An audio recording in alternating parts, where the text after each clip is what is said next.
बाद लगता है उस साधु का श्राप मुझे लग गया है। आज 7वां दिन है और ये देखो मेरे पेट में अत्यधिक पीड़ा हो रही है।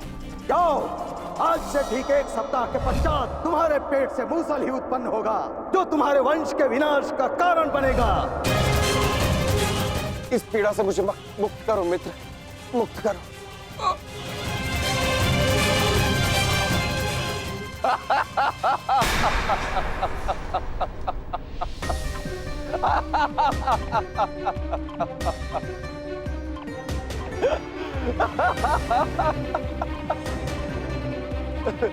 तुम कितने बड़े मूर्ख हो मित्र, कुछ नहीं हुआ है मुझे, सही हूं मैं।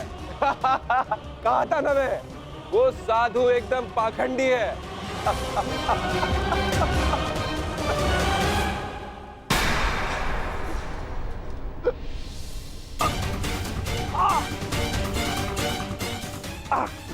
हम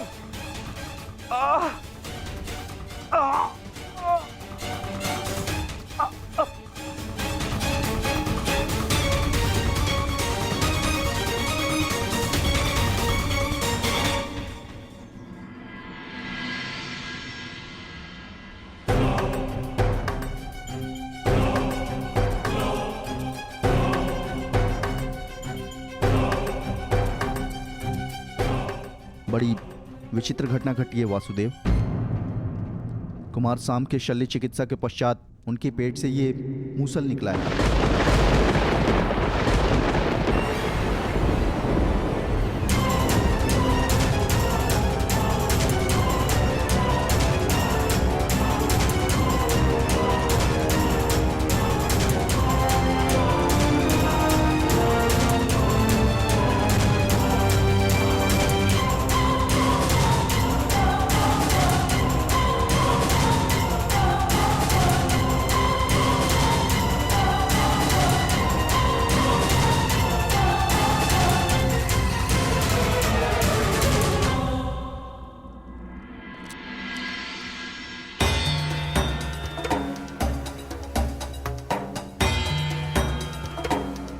कुमार अब स्वस्थ हैं बलभद्र।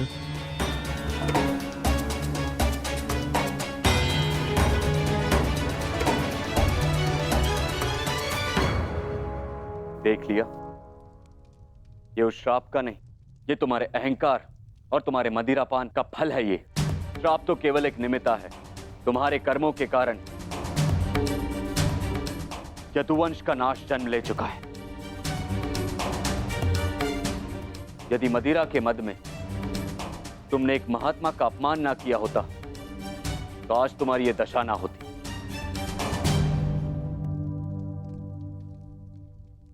अब कुछ नहीं हो सकता था। मनुष्य को अपने कर्मों का फल मिलता ही है, परंतु एक के कर्मों का फल पूरा वंश भुगते, ये नीति नहीं है। यदि अनाज के पौधों के बीज में घुन लग जाए तो वो सारी फसल नष्ट कर देते हैं दाऊ। नहीं कान्हा, मैं सांप की मूर्खता का फल समस्त द्वारका को नहीं भुगतने दूंगा।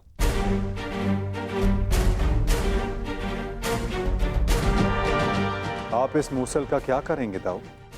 श्राप था कि मदिरा पान के कारण द्वारका का नाश होगा। मैं आज ये घोषणा करता हूं कि समस्त द्वारका में किसी भी प्रकार का मद्य का उत्पादन, सेवन या बिक्री वर्जित है।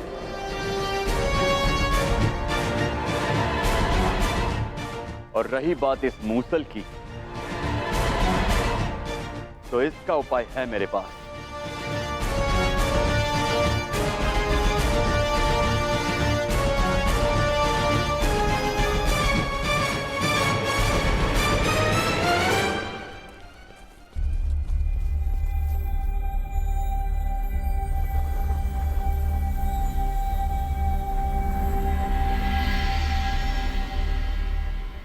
आपके आदेशानुसार मूसल की भस्म बना दी गई है बालभद्र। इसे द्वारका के समुद्र तट पे बहा दो।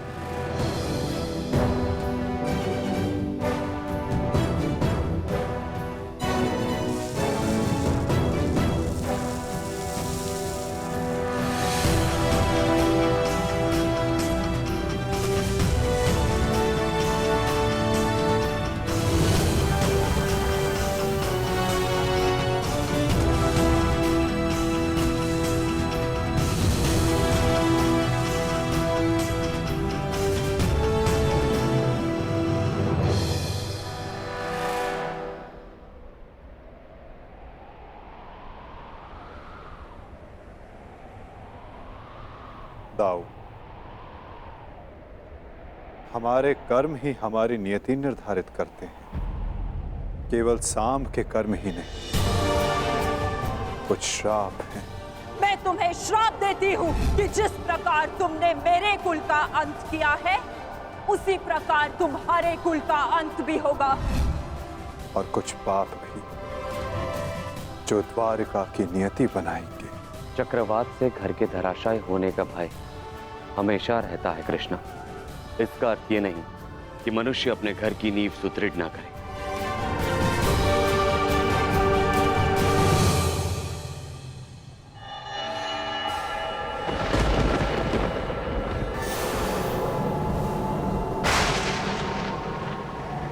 जब नींव गल जाती है दाऊ, तो भवन का धराशायी हो जाना निश्चित होता है। द्वारका का अंत समीप है।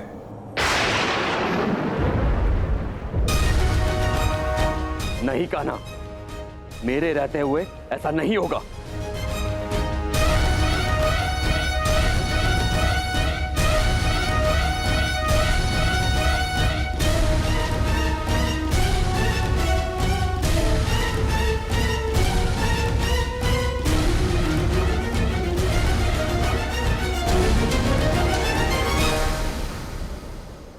समय किसी की नहीं सुनता और ना ही श्राप आपकी सुनेगा दाऊ। नियति ने जो चुना है हमारे लिए, हमें वो भुगतना ही होगा।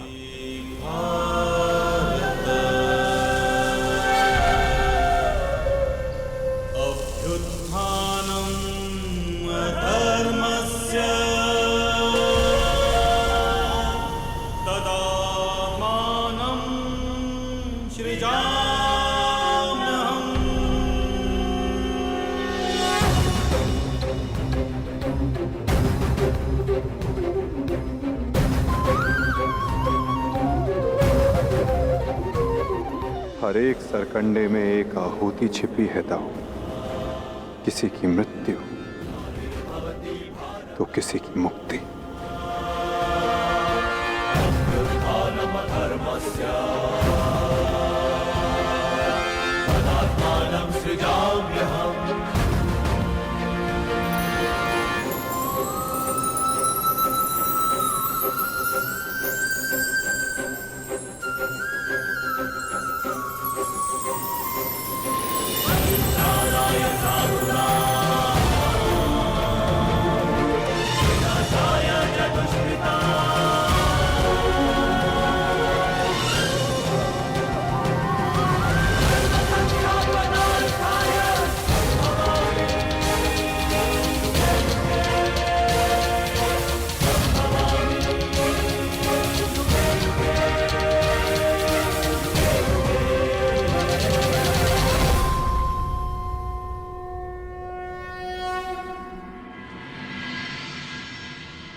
मेरा स्वप्न है कि हस्तिनापुर में एक गुरुकुल हो, जहां पर बालकों की भांति बालिकाएं भी युद्ध शिक्षा में पारंगत हों और अपनी सुरक्षा करना सीखें। अति उत्तम विचार है पुत्री।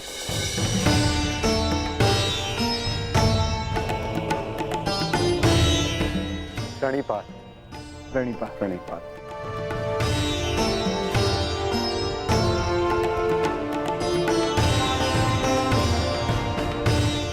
यदि प्रत्येक स्त्री अपनी सुरक्षा में समर्थ हो जाए तो कोई भी पुरुष उस पर अत्याचार नहीं कर पाएगा। यदि वो अबला से सबला बन जाए तो ना ही कोई चीरहरण होगा और ना ही कोई महाभारत होगी।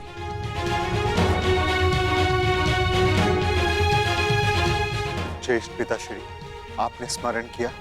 हाँ पुत्र, एक महत्वपूर्ण निर्णय लिया है जो मैं तुम्हें बताना चाहता था।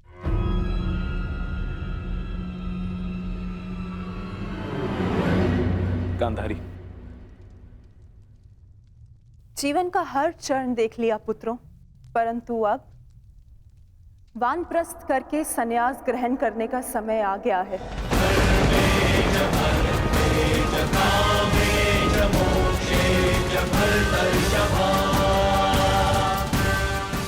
हाँ पुत्र, हिस्ट्री जीजी और मुझे विदा लेने की आज्ञा दे।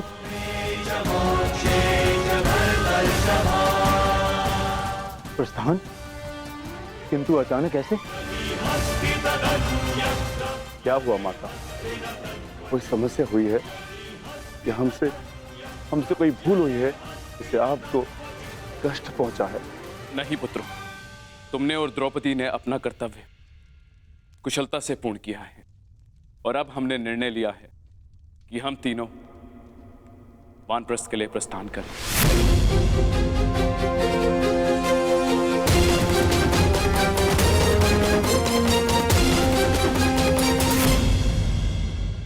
कि हम तीनों वानप्रस्थ के लिए प्रस्थान करें।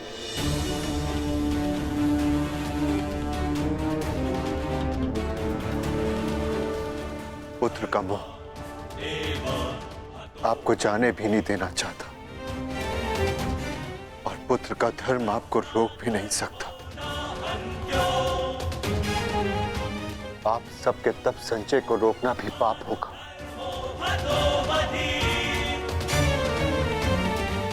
आदेश दीजिए ज्येष्ठ पिताश्री।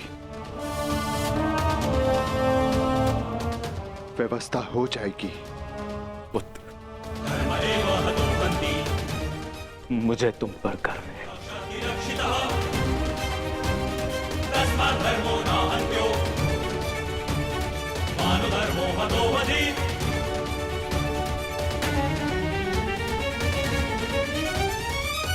परंतु हम आपको ऐसे नहीं जाने दे सकते।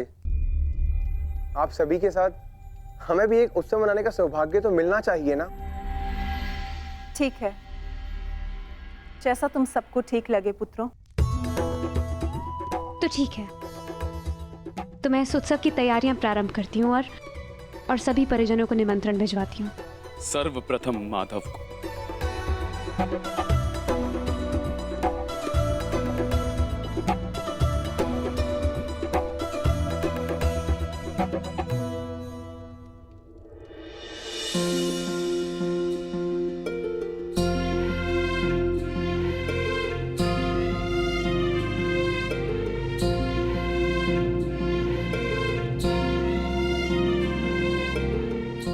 सखी ने निमंत्रण दिया है, स्वीकार करना ही पड़ेगा।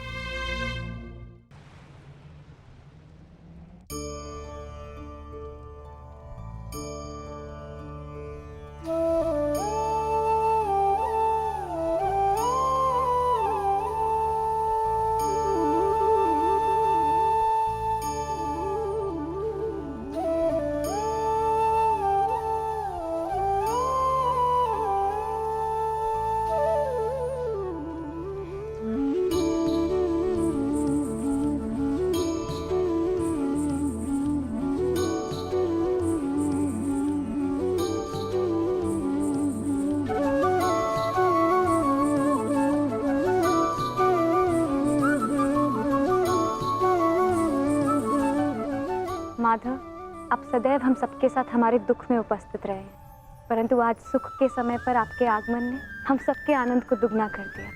मेरी सखी मुझे निमंत्रण दे और मैं न आऊं,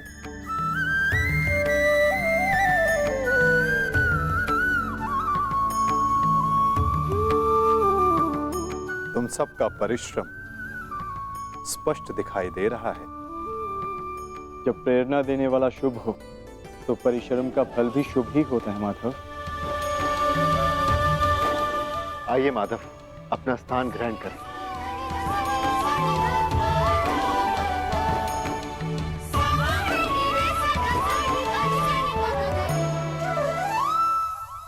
सांब के साथ जो हुआ, हमें उसका समाचार मिला माधव। हमें उसका खेद है। कुमार सांब के शल्य चिकित्सा के पश्चात उनके पेट से ये मूसल निकला है। समय का चक्र और नियति को कोई नहीं रोक सकता धर्मराज। परंतु मुझे सदा खेद रहेगा।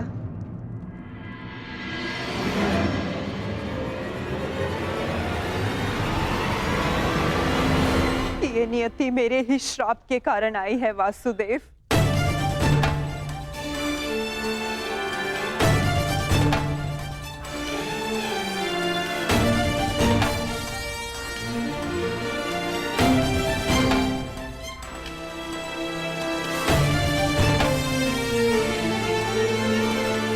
प्रणिपात राजमाता। संतोष मिला कि मेरी भूल के पश्चात भी आपका यहाँ आगमन हुआ वासुदेव। नहीं राजमाता, मैं आया क्योंकि मेरा यहाँ उपस्थित होना आवश्यक था। मुझे क्षमा कर दीजिए वासुदेव। बीते समय पर शोक मनाने से कोई लाभ नहीं। आनंदमय तो ये है कि हम सभी आने वाले नए भविष्य का स्वागत करें। कैसा भविष्य माधव? बधाई हो सम्राट, महारानी वृषाली ने पुत्र को जन्म दिया है।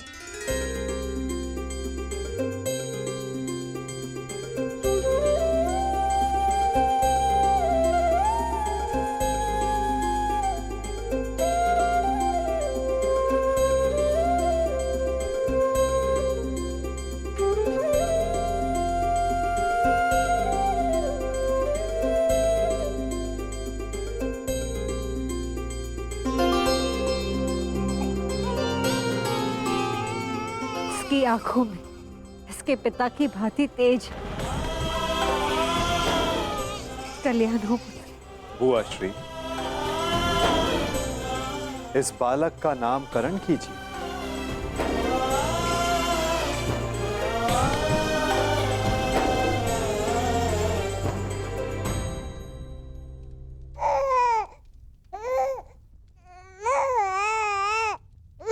नहीं माधव, ये कार्य आपका।